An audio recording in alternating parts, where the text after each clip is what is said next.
नमस्ते। दी top class देख रहे हैं आप और मैं हूं अभिनय सिंह। सुशांत सुसाइड केस जब से सामने आया है तो रिया चक्रवर्ती एक मुख्य किरदार के रूप में नज़र आ रही हैं और वह सुशांत की गर्लफ्रेंड थी। तो इसके लिए उस पर बहुत ही ज़्यादा आरोप प्रत्यारोप हो रहे हैं। लेकिन रिया चक्रवर्ती के बाद जो दूसरे नंबर पे सबसे ज़्यादा जो चर्चित हैं वो है कंगना रनौत।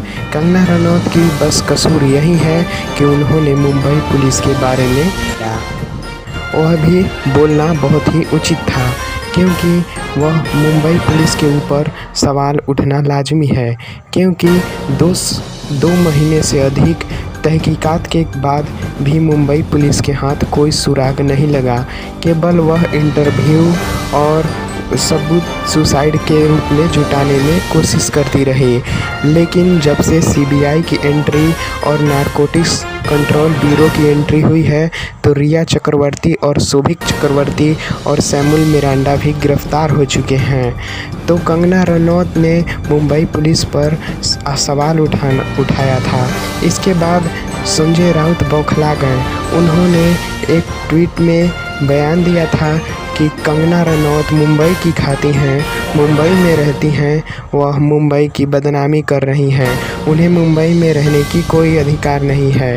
तब कंगना रनौत ने एक ट्वीट में कहा कि पहले तो मुंबई की सड़कों पे आज़ादी के नारे लगे और मुझे अब एक पीओके जैसा मुंबई क्यों दिख रहा है।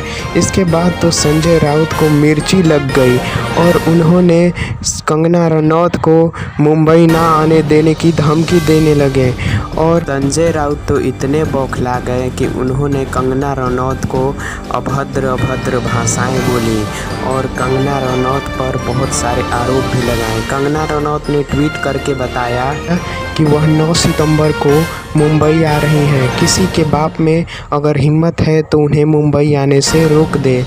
उसके बाद तो कंगना रनौत को लेकर संजय राउत और भी बौखला गए और उनको हरामखोर लड़की तक बता दिया।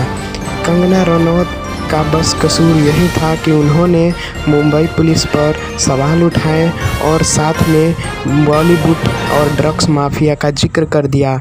उन्होंने नाम लेकर कहा कि रणबीर कपूर और रणवीर सिंह को अपने ब्लड के नमूने टेस्ट के लिए देने चाहिए, क्योंकि वह ड्रग्स लेते हैं कि नहीं। और साथ में मुंबई और महाराष्ट्र सरकार पर भी आरोप लगाए थे कि वह ड्रग्स पैडलिंग में उनकी मदद कर रही है।